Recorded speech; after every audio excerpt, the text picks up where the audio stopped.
short amount of time. And I'm going to make a quick introduction as if they really need one. But to my left is Scott Hennon. To Tommy's left is Chris Berg. And to his left is Rob Porter. So, you know, kind of our local North Dakota talk celebrities, right, if you will. And we're going to have a little banter with Tommy about national politics. And we're going to talk a little bit about the mainstream media and the way the media has covered the energy sector too, as well. Please, fire away, Scott. What do you guys think of Tommy's comments today? Huh?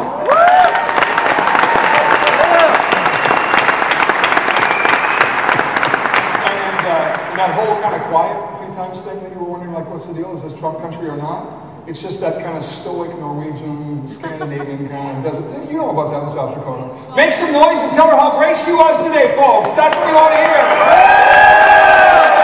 Now we can go. I'm not sure you noticed that, but there are a few of those Make America Great hats in the audience. Yeah, baby. They're definitely out there. Wear them proudly. Well, we're going to kick this off, and really, we just want this to be free-flowing. You guys can comment, ask questions. Tommy, you comment, ask us questions if you want. The one question I want to kind of pick up on first, Tommy, is something you mentioned when you talked about the new Roseanne show, which, by the way, Jackie came in and called Roseanne a deplorable. How cool was that? I thought that was a great line. Roseanne is a deplorable like us, right, Scott? Yeah. There you go. Well, you know, it's about media and media marketing and the way the left versus right is portrayed in this country.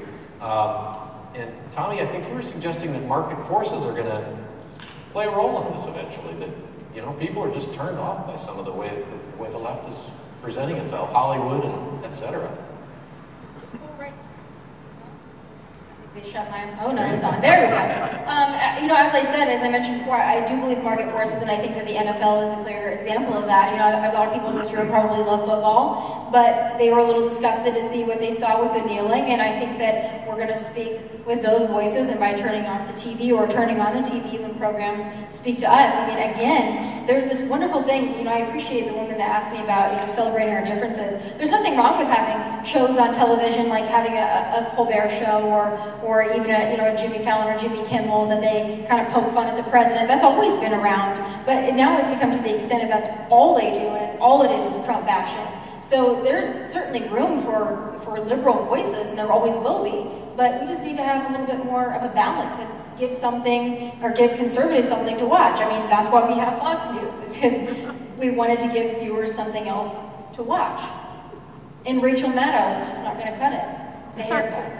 I think at the end of the day, and she can speak to this as well as anybody living in the Los Angeles area. I don't say this often in North Dakota, but I spent 10 years in LA as well, and the challenge you're going to bump up against is that the producers, the showrunners, the directors, the studio heads, they want to go to the big parties at the Chateau Mama and hang out with all the directors that are going to go, oh my gosh, that was such a great, you know, transgender film that you put together, or what's the new one that came out about the young high school boy that came out, right? Like, that was this epic new film because he was breaking the genre, and these directors and whatnot get a lot of praise in their inner circles about that. So Roseanne's going to have to really make a lot of profitability, a lot of money, to have people in Hollywood go, wait a second, that's at the end of the day what this is about. We need to do more of that. Bert knows this. He actually, I don't know how many people know, it's actually appeared in 2 episodes of Frasier. You can check out his IMDb page. Look at his hair. Does that surprise anyone here? Of course not, right? He's got the. I was only in a towel too. So. You know, it's interesting because it's not even just the direct. It's not even. It's pervasive to the point where I was actually watching an episode of Silicon Valley, HBO show, which I think is very funny. But in the show, one of the characters had actually bought a Tesla, which is an electric vehicle. Now today, I spent some time talking with a policy government affairs person from the Lignite Energy Council, talking about how they think electric cars are a great idea. This industry produces electricity. People driving around in electric cars, great idea. In the show, though, the guy bought a Tesla and said, hey, I'm part of the green revolution. And one of the other characters snidely made fun of this guy and said, well, you know all that comes from coal. That's not part of the green revolution. And so it's pervasive in the culture where it's not just specifically politicians or political leaders.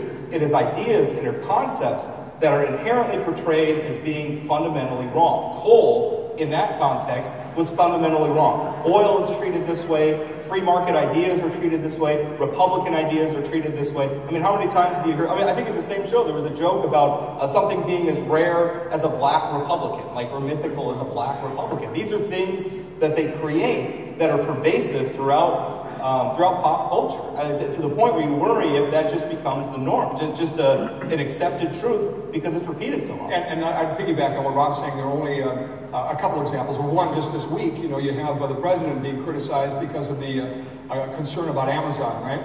And those same people you're talking about, oh, he's taking them on. Where were they for this industry?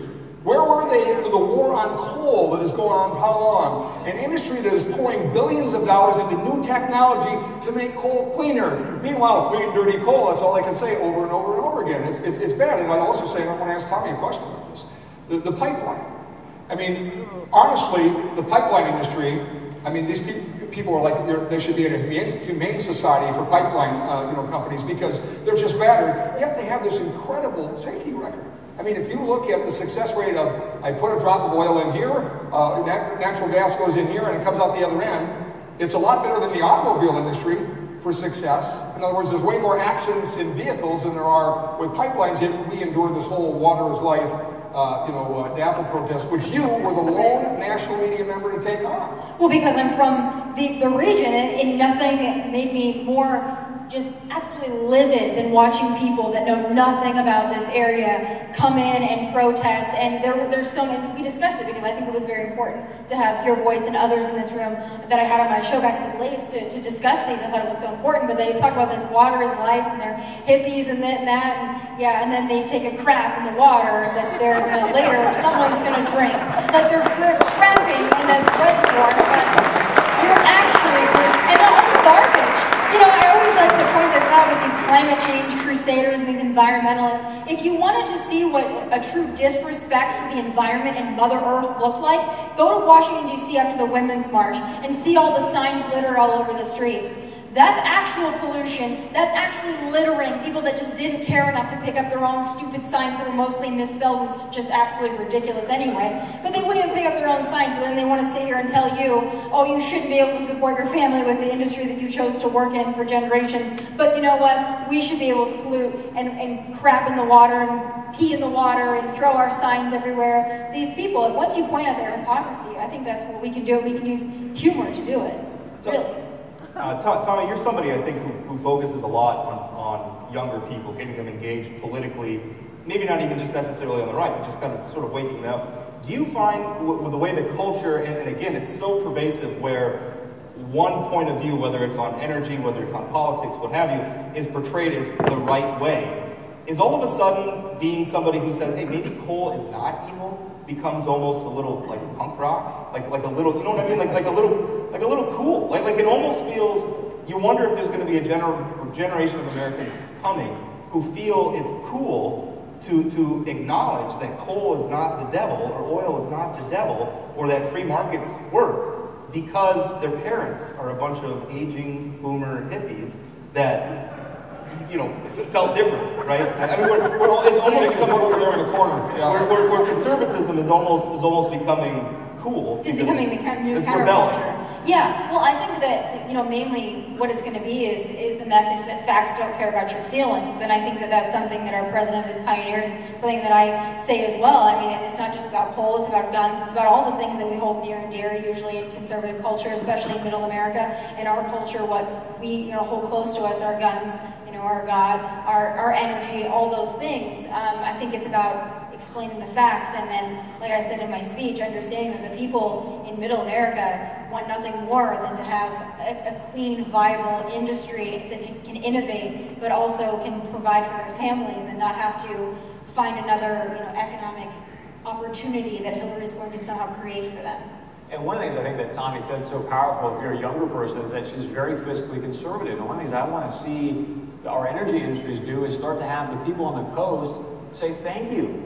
because I'm spending less of my disposable income on your energy, right? So they should be saying thank you to people in North Dakota, thank you to people in South Dakota and here in the Heartland, because less money spent on food, less money spent on energy, and that's because of the great things that we're doing to produce that stuff in a very reliable way and a very inexpensive way. I have a question for you, Tommy, about the president. I know you're close and noticed by the White House, and I appreciate what you're doing out there, which I think is wonderful. I actually like that a lot about the president. He gets criticized for paying too much attention to what people are saying, but I mean, guess why the tweet comes the next day? Because he's trying to counter something that was said and actually have a fighting chance of getting things in the media. Like, for instance, I had a call on Monday on the show saying, "You're president, how in the world can he text about DACA on Easter?" Because he wanted you talking about it on Monday, and you are, right? I mean, he knew it was coming in the week and everything else. Talk about the strategy a little bit that started very early on to, in my mind, take something George W. Bush didn't do. I can't remember a Republican that's done it. Take on the media. Not be afraid to take them on. Is this a strategy? Well, of course it was, and he recognized that very early on that he wasn't going to be covered fairly, and it was at the first debate that I think he truly recognized it, because before that first debate, everyone just thought that he was a character, he wasn't really serious about it. Then after that, he started to realize the treatment he was going to get, and he realized that they love him for the ratings, but they don't get his message correct, and they don't disseminate his message correctly, and it's a treatment that none of the other Republicans got, even though the media doesn't care for them either. So what we actually did during campaign time, and I had a lot of success on Facebook, and I worked with it. I wasn't an advisor, but I was kind of an unofficial advisor. I have friends that have worked through that and work in social media, a lot of young people, and they're wondering, how can we, get our stuff out there, because they're not covering it correctly. I remember going to a Trump rally in Dallas, and the Dallas media reported that there were protesters, when these were actually overflow from people that couldn't get in, that wanted to see the president's speech, and the media reported them as protesters. And so he found out very early on that he needs to go above and beyond, and he needs to go right out to the American people. And I suggested, hey, why don't you start doing more on Facebook? Even though, there's a lot of demonization of Facebook, it can be a really powerful tool. So we started doing the Facebook Live for his rallies and his town halls, and it really made an impact. People were not really showing up at the rallies in huge numbers to watch this candidate, now president, but they were watching on Facebook because they wanted to hear what he had to say. Is he out to destroy the ABC, NBC, CBS, the media as we know it, the New York Times? Basically, I call them part of the swamp. They're all one and the same. Do you think his ultimate goal is just take them to their knees? I mean, they're never going to be fair, right? They're not going to all of a sudden come around. Well, he takes them to task, and I think that it's part of exposing them. Nothing that frustrates me more than when people like George Stephanopoulos or Anderson Cooper sit on air and they claim to be neutral. I am not neutral. I'm a conservative. I'm a Trump supporter. I'm very forthright about that. So is Sean Hannity. So is Tucker Carlson. We are very forthright that this is our commentary. This is our opinion. Meanwhile, on the other networks, they have people that pose as news anchors, and the people that pose as giving you the daily news that are so far on the left, and Trump is calling that out, and he's not going to have it. So I think he makes them look ridiculous. He makes a mockery of them, and he exposes them, and I think he gets a kick out of it. I get a kick out of it. Tommy, do you guys like it, by the way? I work for a CBS affiliate in Fargo, and sometimes they send you these, hey, you can interview John Dickerson from, as Trump calls him, Deface the Nation, or Face the Nation, or CBS evening news anchor Jeff Gore, or whatnot. And these guys think, okay, I'm going to send it to these little affiliates in the middle of the heartland and get this puff piece done, and they're going to be like, oh, Jeff Gore, what's the name of your puppy? And so I get these guys on my show, and I'm like, let me ask you something. What are you going to do now that you're taking over Jeff Gore as the new CBS News evening anchor? What are you going to do to talk to your producers and really speak to the forgotten men and women of America? His eyes just completely glazed over. He had no idea what I was even referring to. I mean, that's how much these guys live in this little DC, New York City bubble. As long as they can go up on Park Avenue and hang out and drink bubbly, they think, hey, I'm doing my job and making a couple $1 million a year. I think that's why Roseanne can really carry some weight. If she continues to put up numbers across the Midwest, they can no longer, they hate Trump, but I think they're starting to realize they can no longer ignore the voice that you have. How about the NBC reporter you talked to? Remember the story during DAPL? Kind of late in it, there was a snowstorm, and NBC News was down there. And somebody had told this guy that they still push buffalo down the road. Right? Who's the guy? That was me. Who's the reporter? I don't remember his name, but he's big time now. He's on NBC. He's a straight news reporter. He wasn't doing Today Show. Anyway, he does this live shot, and somebody else had a camera. Rob got hold of the actual audio, and the piece ends after he's talking about you know, they used to push Buffalo down, now they can't do it because the pipeline disrupted everything. Shot ends, he's down with this little shot, and he says, somebody comes up to him and say, they don't actually use Buffalo anymore? Well, I actually asked a member of the Standing Rock Sioux tribe, who is actually a Republican, the poor, lonely soul. I actually asked him, I said, well, did they do that? I mean, and he said, no, I've never heard of that before. But there was audio off camera of the reporter being told right at the scene, we don't know what's happening, so he just said it was wrong. He went, not a big deal. And boom, it airs on NBC Evening News. He didn't care. I told him it wasn't factual. I want to talk a minute though about the bubble, because I think we're all here talking about the liberal bubble and they don't get us. Tommy, do you ever get worried sometimes that conservatives create their own bubble though, and that we create a situation where sometimes our rhetoric is we're lambasting Hillary Clinton or something, as much as we may feel she deserves it. A lot of times I think our job is to try to persuade and to try to build a bigger movement and to get people behind, for instance, coal energy, and to understand that the coal industry is still vital, it's still vibrant, it's still important. But how do we persuade people if we're throwing bombs? So I think that you can persuade people with facts without having to kiss ass. I don't believe in that. I don't believe in sitting there and saying like, oh, we don't have any differences. And sometimes there's a place for that. But for me as a commentator, I guess I can only speak for myself and on my behalf. The reason that I take the tone that I do and the reason I'm aggressive as I am is because I'm passionate about what I'm talking about. And I think that sometimes you have to be passionate and aggressive to get people to listen. Because sometimes when we take that's why Mitt Romney lost. That's why John McCain lost. They did. I mean, they took that tone where it was like, yes, and the facts are always going to be on our side.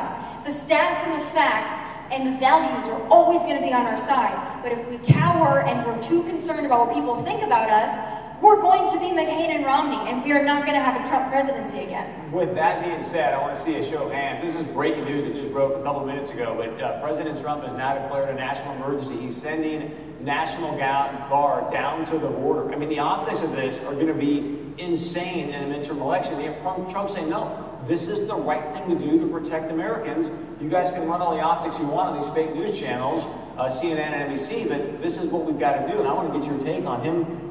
This is a big move by President Trump. What's your take on it? It's a big move, but if those in the audience don't recall, President Obama and George W. Bush both sent National Guard to the border, but it wasn't covered like this.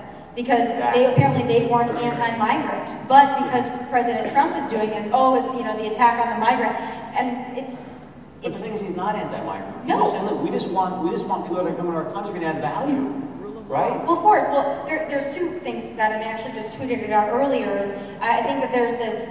Again, it's a war of words, but when you come into a country and you have no desire or no respect to follow our laws, you don't respect our laws, and therefore you don't respect our country, you are not immigrating. It's not an immigration, it is an invasion. When you're coming in like they did, marching from Honduras saying, we're going to bust through, our president has no choice. And I tweeted it yesterday because I also like to use Twitter.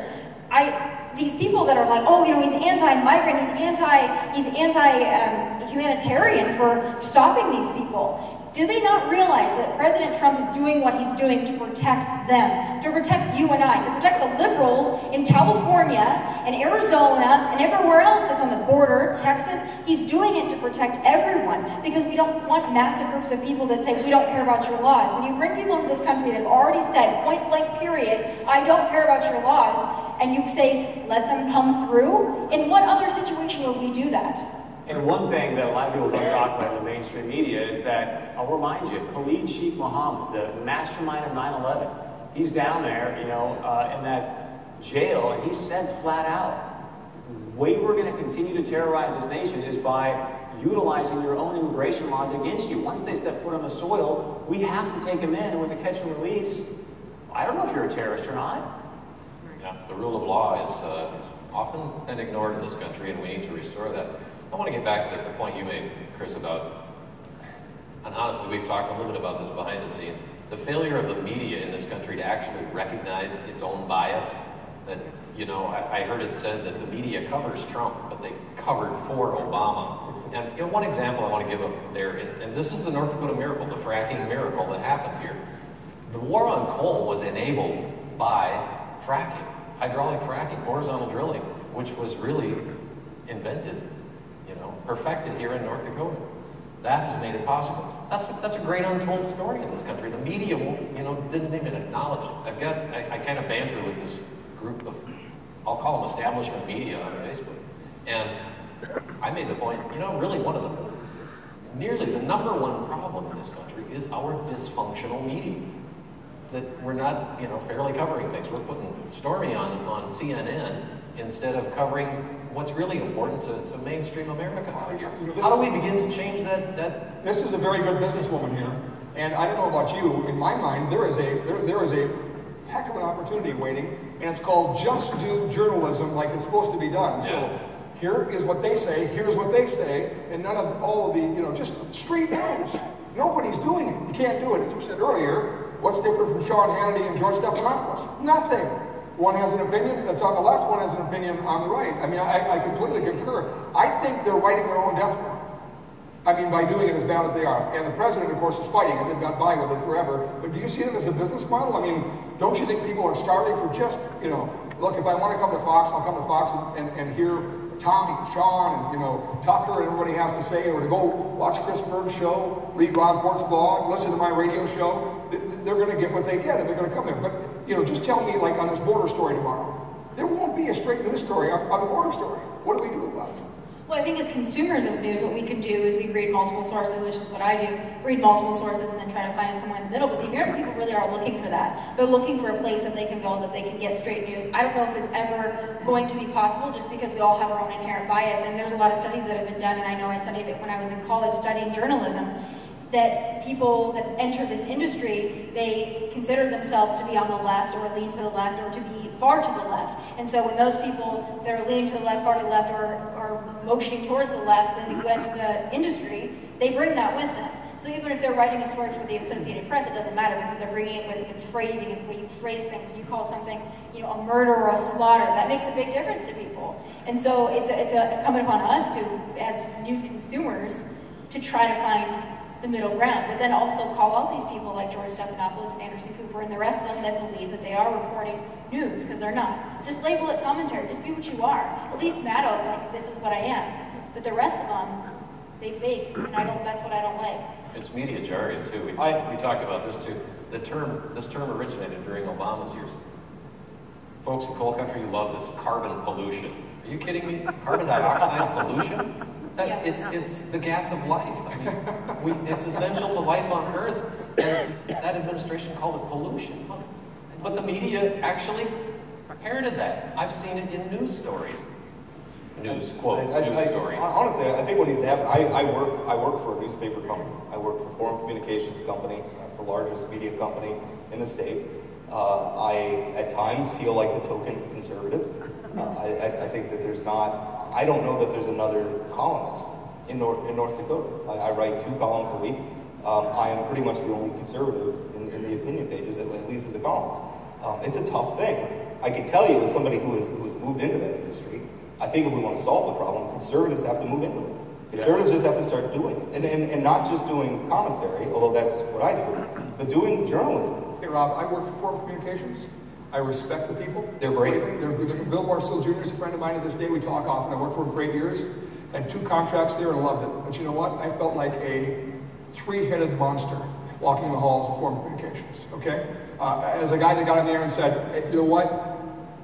If a baby feels pain at 20 weeks, you don't kill a baby. Okay? I mean, oh my gosh, this guy's crazy. Meanwhile, that's the rule in North Korea and the United States right now. I mean, and you cannot do that. So the idea of saying, yeah, go work for it, good luck. Good luck. I mean, you're sitting there with a big target on your back. Well, but I think I worry, though, that if we constantly retreat to the Fox News of the world, and I'm not running down Fox News, I'm saying that if we constantly retreat there, we're just going to exist on our own bubble, and we're only going to talk to ourselves, and we're going to persuade nobody. The Foreign Communications of the world need to do the reverse of what you're saying. They need to seek out and say, look, let's just recognize we're very, this is not fair and balanced. We need to bring in other conservative voices. They did, and I applaud them for it. I think it was a good move, honestly do. I think it's improved the paper, and it's been a good thing, but it's a drop in the bucket. It's a drop in the bucket, and I'm telling you, this is not just a national problem. This is a North Dakota problem. I mean, the news in North Dakota is horribly biased. It is. Mike Pence came to town last week and did an interview with 2 reporters. They were like 3 or 4 minutes each. And one of the reporters asked him, "What do you think of the Main Street Initiative by Doug Burgum. You got 3 minutes with the Vice President of the United States, and he's being asked about something he doesn't know the first thing about. I don't know what it is. I don't know how to explain it, but there's a bias that's running everywhere that needs to be fixed.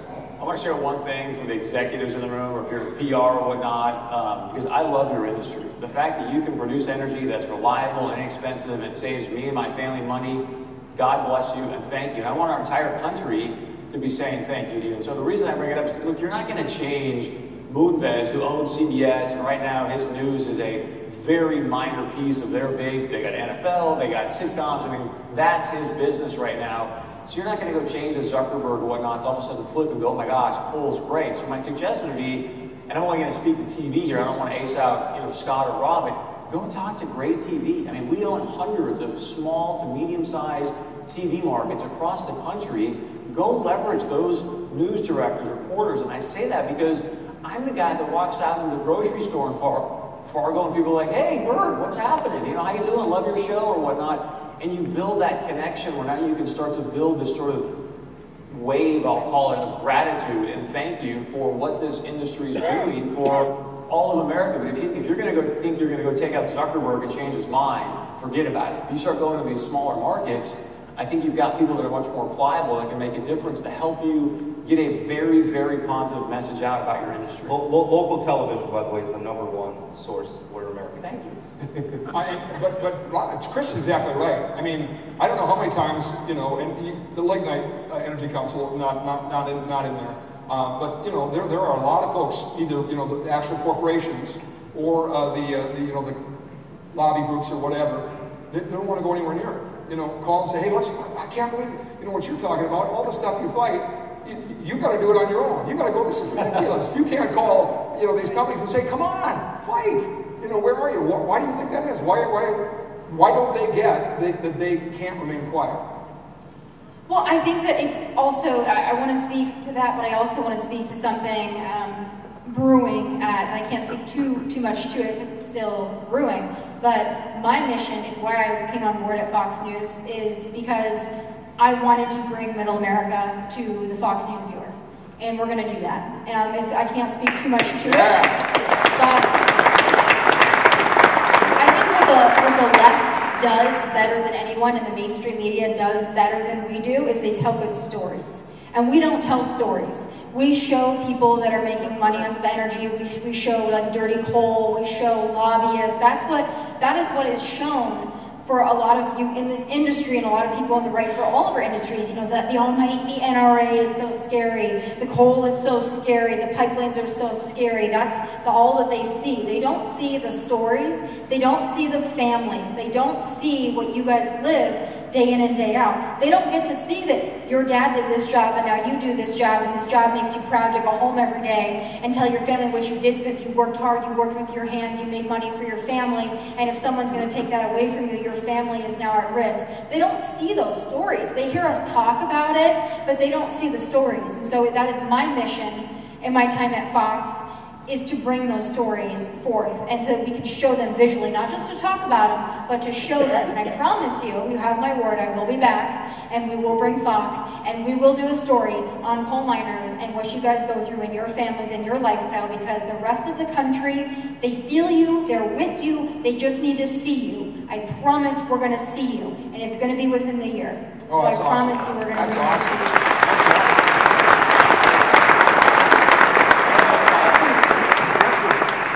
West Virginia gets a lot of kind of the coal talk, right? Because it's, but I mean, North Dakota, with especially surface mining, if you went out and see what these folks do in their industry, reclaiming the land, they'll take you to ponds, they'll take you to a pristine prairie, and you'll say, "What? We mined that? That was a coal mine?" Yeah, it's an incredible story. So I'm glad you're coming back out. That's cool. And I think what Tommy's saying is so important. I mean, you look at what happened in 2016, how NBC, ABC, and CBS have not put a major news hub in Kansas City or some St. Louis or something at this point after seeing all that red all across Middle America. It just shows you how tone deaf they are in these executive office. They don't care about our voice yet. I'm glad to hear that Tommy's saying that, because honestly, I think it's even something Fox News can do. It's so focused on the coast. Even the conservative outlets are not covering, and it's amazing how many times you'll read a New York Times will airdrop a reporter out here for some story. They'll be here for 3 days. You read about it in their paper, and it sounds like they took a trip into the heart of darkness. All right? I mean, it sounds like they spent 3 days out among the peasants, and then to come back and talk about the plebs of the middle of the country. It's remarkable. Yeah, that's why you need someone that's from here, which is why I do what I do, is because to get the message out from people that understand you. That's what I want to do. I promise you. That's my goal at Fox, and I tell my family all the time. It's not just the coal industry, it's the ranchers, it's the farmers, it's all of you that live here, and people that I grew up with, and I'm so lucky to have grown up with. I wouldn't have traded my upbringing for anything in the world. And so if I can do that in some small part, being the #1 cable news network, I think we can tell the story. I think we're going to do well, and I have their ear on that, and they trust me on that. So I promise you guys, Fox cares, and they will be back. And we will share the story.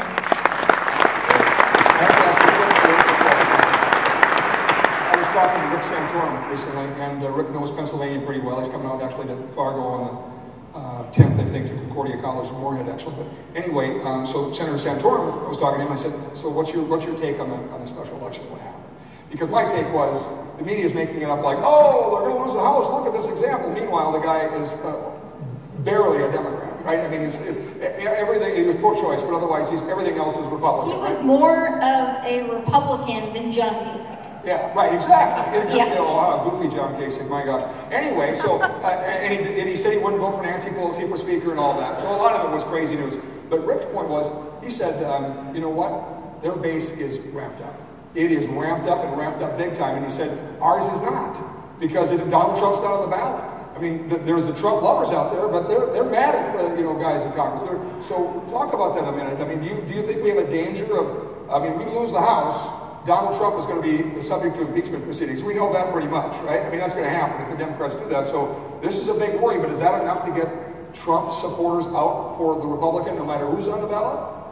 Oh, I think there's some variables there. We have to figure out who is the Republican candidate in these places. Because if we're going to elect someone that's more of the swamp, then that's not going to be helpful to us. Because we've seen, we should have been able to get a lot more done with the numbers that we had after the election. We should have been able to get more done, but there's a lot of Republicans in Congress that stood in this president's way, and you can see that with this omnibus spending bill as well, and not getting funding for that wall. You can see that there are many in Congress that, quite frankly, they're jealous of President Trump. They're legacy Republicans in the movement, establishment. They're people like John McCain, who I would have voted for and loved to have voted for. I was old enough. There are people like that who are legacy, conservative, establishment Republicans that are jealous of this president because he broke through, he didn't follow any of the rules, and he's a threat to their swamp. And that's on both sides. And so we can't just go out and elect the Republicans.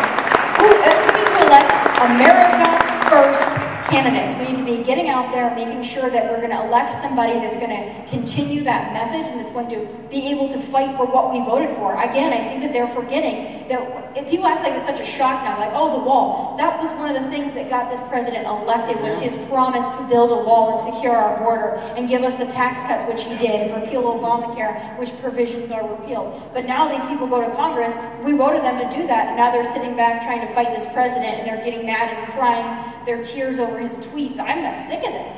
We need to get people that are out there that are going to carry through that agenda, and that's in North Dakota, South Dakota, it's all over this country when these midterms come up. It's not enough just to vote Republican. Figure out who you're voting for, and if they're more of the swamp, get them out. Yeah, we may even see Republicans. Who agrees? Republican leadership in the former Mitch McConnell and Paul Ryan has not been great about defending. I think they said Tommy for president. Tommy for president. That was one of our questions. How do you get Republicans to act like Republicans? Tommy, we've exhausted our time here. We really appreciate you being here. Do you have final thoughts you'd like to share with us, or anything? Any parting words? Well, I'm happy to be here, so not my typical final thoughts, but I just want to tell everyone in this room and everything that you do every day, you work so hard, you don't ask for anything from anybody, and you are true Americans. And if the rest of the country modeled themselves after the people in North Dakota and the people in the coal industry, the people at Lignite Energy Council, if the rest of Americans were able to model themselves after you instead of this poor me, poor us attitude, get out, work hard, get dirty, and be Americans, this country would be better for it. So please, don't be afraid to get a little bit louder and let the rest of this country know that you're here, you matter, you have a voice, and you're powering this country, because you really are. So thank you so much for welcoming me back. Thank you very much. Thank you to our panel. Thank you all.